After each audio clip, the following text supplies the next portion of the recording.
हम लोगों ने थर्ड लेक्चर में पंचिंग एंड नीइंग तक कंप्लीट किया था। अब हमारे पास हमारा 5th पैराग्राफ है। 4th लेक्चर में हम स्टार्ट लेंगे 4th पैराग्राफ से। The music which continues until the bout is finished. ये साज जो कि मुकाबले के अख्ताम तक बजता रहता है। adds to the excitement by quickening its pace as the bout progresses। मुकाबले के आगे बढ़ने के साथ लेकर बुलंद करते हुए जोशो वल्वला में इजाफ़ा करता है। एक्साइटमेंट कहते हैं जोशो वल्वला को, ठीक है। क्विकनिंग तेज़ करता है, पेस रफ्तार को कहते हैं। Not only does it give the contestants encouragement, ना सिर्फ ये जो कंटेस्टेंट्स होते हैं मुकाबलाबाज होते हैं उनकी हौसला अफजाई करता है। It adds to their rhythm, बल्कि इनके ताल मेल में भी इजाफ़ा करता है। So that in some styles boxers had seems to bob in time with the music. लिहाजा बाज़ स्टाइल में ऐसा लगता है कि बॉक्सर का सरसाज के साथ हरकत कर रहा है। The music also serves to soften the brutality of the battle as one or both of the fighter is battered by elbow and knee jabs kicked across the ring or trapped against the ropes। लिहाजा बाज़ style में ऐसा लगता है boxer साज के साथ हरकत कर रहा है। ये साज मुकाबले की वहशत को भी कम करता है। बट जबकि एक या दोनों ही बॉक्सर कोहनियों या घुटनों की ज़रबों से ज़ख्मी हो जाते हैं, वो रिंग पे गिरते हैं या रस्सों में फंस जाते हैं। ये ट्रैप्ड अगेंस्ट द रोप्स, रस्सों में फंस कर गिर जाना, ठीक है। अब ब्रूटलिटी कहते हैं सफाकाना अंदाज, जालमाना अंदाज।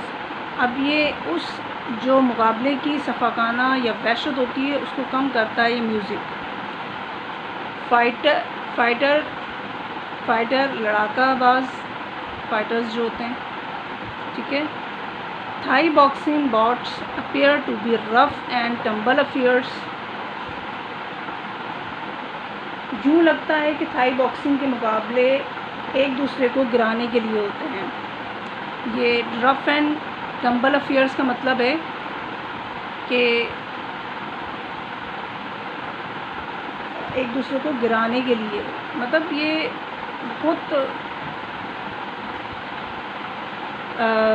बहुत ही सख्त और बड़ी वहशियाना इनकी ये लड़ाई होती है। Yet those who love and know the sport the most insist that they are exhibitions of skill and split second timing। मगर जो लोग इस खेल से मोहब्बत करते हैं या इसे जानते हैं, इनका इसरार है कि ये खेल फुर्ती और महारत का मुजाहरा है।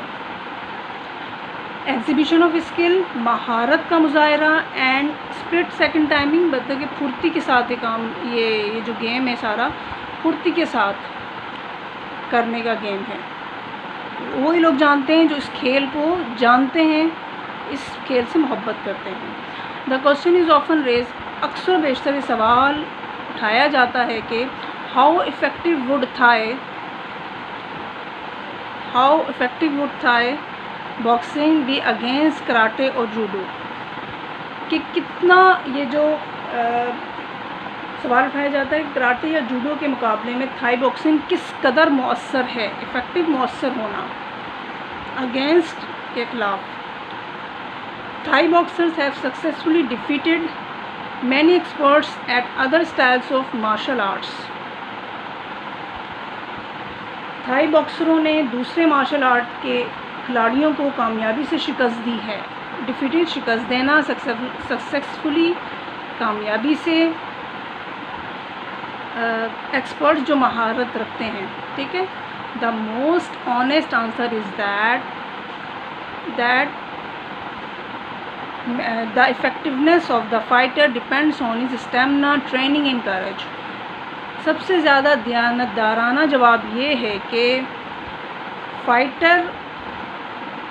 जो फाइटर होता है उस खिलाड़ी का जो मौसर होना उसके हौसले, तरबियत और हिम्मत पर मुनहसर करता है। स्टेमिना हिम्मत है, ट्रेनिंग तरबियत है और करेज स्टेमिना और करेज हौसला है। And according to aficionados, the school to which the fighter belongs can be easily identify by the courage and style he displays in the ring. इस खेल के शदाइयों, एफिसियानोडोज का मीन्स होता है शदाइयों, का कहना है कि किसी खिलाड़ी की हिम्मत और उसके खेलने के अंदाज से इस बात का बआसानी अंदाज़ा लगाया जा सकता है कि खिलाड़ी का ताल्लुक़ किस मकतब से है।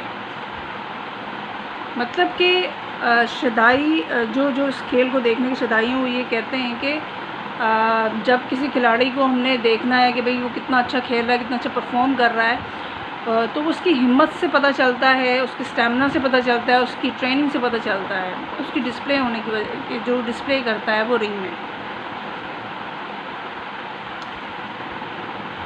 The protective gear of a Thai boxer consist of his gloves. अब ये प्रोटेक्टिव गियर क्या है? प्रोटेक्टिव गियर हिफाजती साजो सामान होता है। जो थाई बॉक्सर का हिफाजती साजो सामान है वो किस चीज़ पर मुश्तमिल है? कंसिस्ट कहते हैं मुश्तमिल होने पर। ग्लव्स उसके दस्ताने जो होते हैं, हाथ में जो पहनते हैं दस्ताने, वो which are not over 6 ounce in weight, जो कि वज़न में 6 औंस से ज़्यादा नहीं होते। हिज ग्राउंड गार्ड नाफ की हिफाजत के लिए होता है। एंड हिज बॉक्सिंग स्किल्स, और उसकी जो अपनी मुक्काबाजी की महारत है उस पर भी डिपेंड करता है। No one who has seen a boxer's lightning like kicks aimed at and landed his opponent's calves, knees, throat, solar plexus, head will fail to appreciate this subtle art of kicking। जिसने किसी Thai boxer की बर्क रफ्तार टांग को मद्दे मुकाबिल की पिंडलियों, घुटनों, गले या सर का निशाना लेते हुए या वहाँ पड़ते हुए नहीं देखा, वो लात मारने के इस बारीक फन को नहीं समझ सकता। काफ्स कहते हैं पिंडलियों को, नीज घुटनों, थ्रोट गले, सोलर प्लेक्सिस जो है सर के निशान, मतलब सर के का निशाना लेना, सोलर प्लेक्सिस और हेड, गले या सर का निशाना लेना, ये उसमें आता है। Will fail to appreciate the subtle art of kicking. Next page, turn the next page.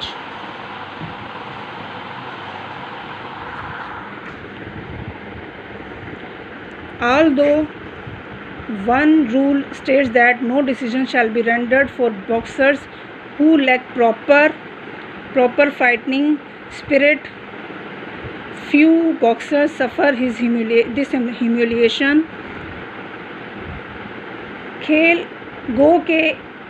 खेल के कानून के मुताबिक खेल की रूह से आरी खिलाड़ी के लिए फ़ैसला नहीं किया जाता, फिर भी बहुत कम बॉक्सर इसकी ज़िल्लत अमेज़ कानून की ज़द में आते हैं। ह्यूमिलेशन तज़लील होना।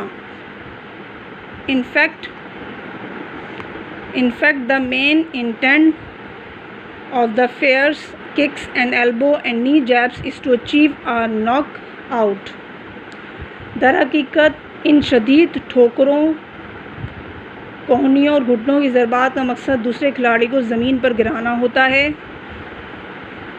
The foreign spectator who has come to love the gentle nature of the people of the land of smiles is often amazed at their ferocity in the ring।